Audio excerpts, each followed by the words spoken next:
Creatio is a web-based application that you access through your browser. It can be hosted in Creatio's clouds on AWS or Azure, or in your own cloud or your own servers. The primary navigation in Creatio is using the left navigation bar.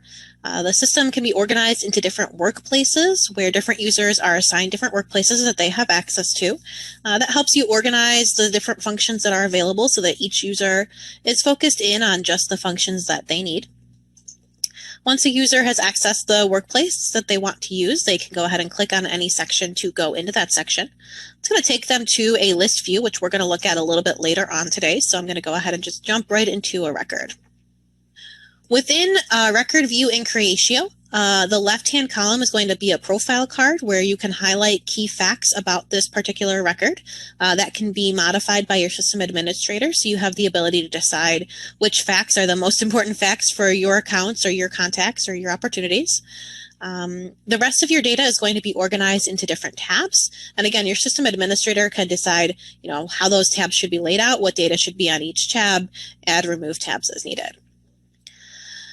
Any particular tab can have a variety of data organized into different sections. Some of that could be, just plain old data fields. Some of that might be lists of connected data like the addresses here.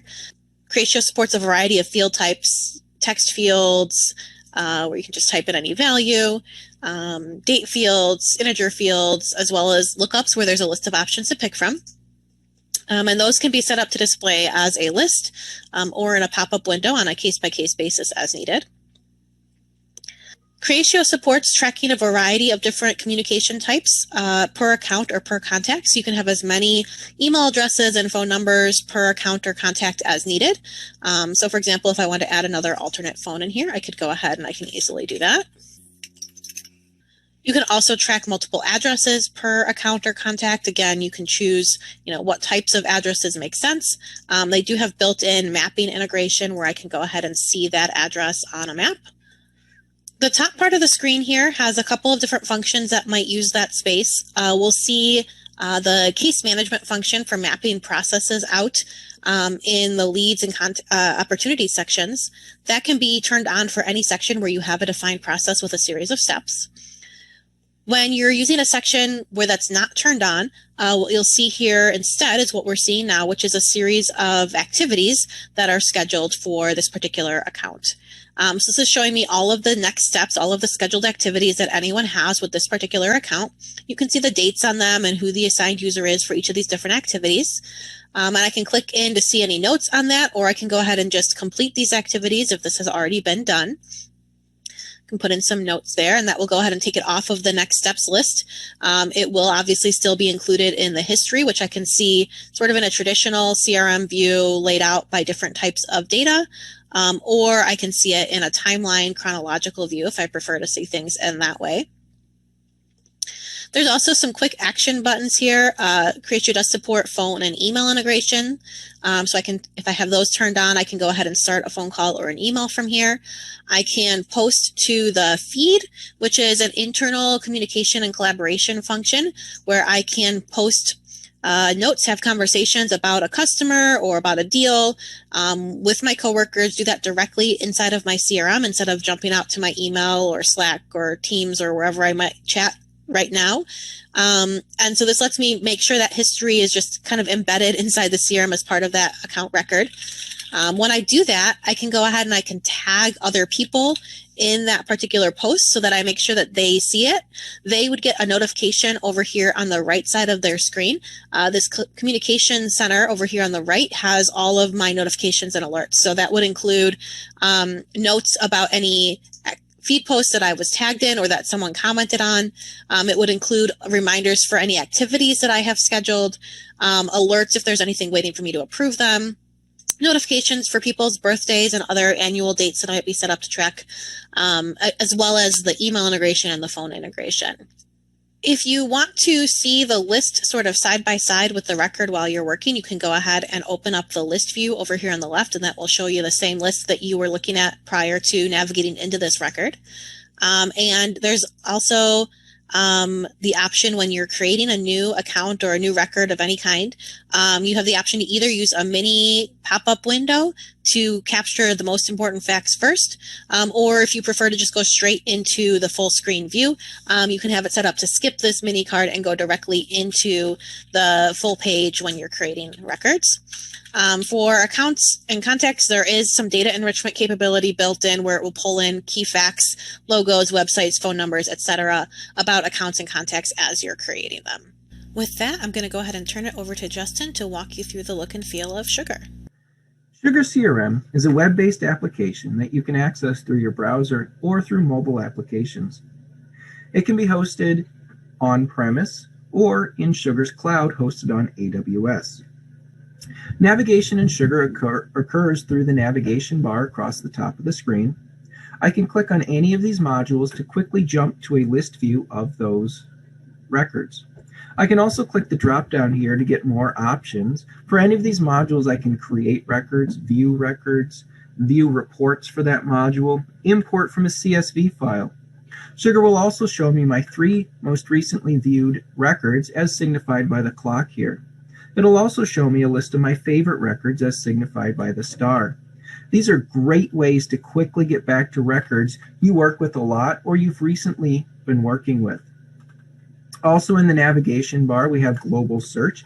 Here I can search every field and module in the system and get results back. And of course, it can be configured to rank different fields more importantly. For example, account name would be more important than, let's say, the contact's description. On the record view in Sugar, they're all very similar. In the upper left corner, we have the details section where fields can be configured in panels that I can expand and collapse, or even tabs I can take a look at.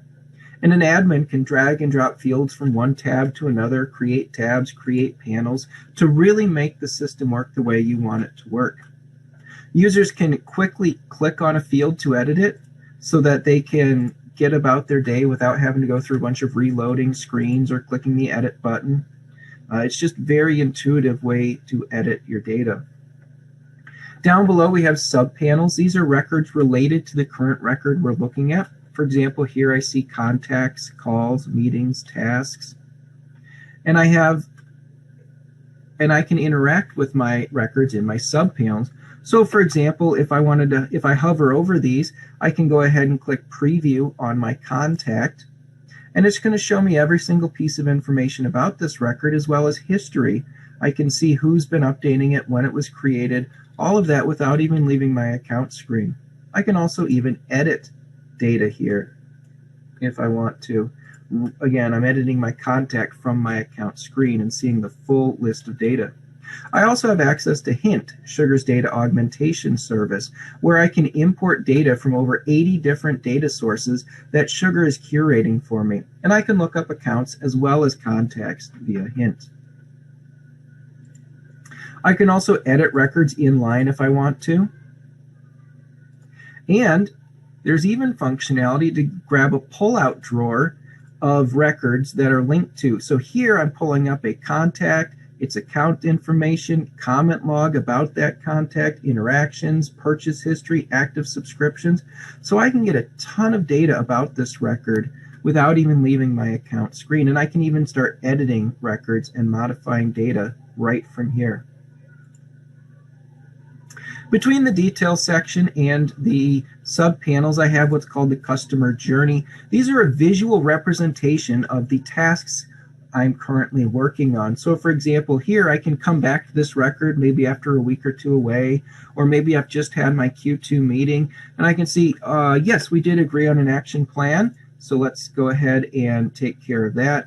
And then we can go ahead and take care of Q2 is completed, and then I don't have to come back until Q3, and it's going to be prompting me for what I need to do next time I want to take a look at this record. Also in the subpanel section, we have what's called the activity stream. Here I can see all of the different changes to this record, and I can even have comments where I'm tagging people. For example, Jim Brennan was tagged in this comment, telling him great job.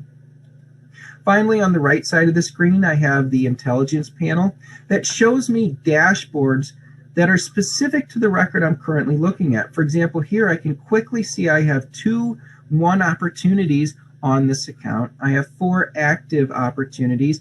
The won opportunities are worth $50,000 and the active opportunities are worth $50,000. I can see any active subscriptions if this person has purchased anything from me in the past, and see when it's supposed to renew, how far we are through the process of this subscription, and get all that good data. I can also see list views of records that are related to this record. So for example, here I can see this account's open cases without even having to scroll down to my subpanels and try to filter through.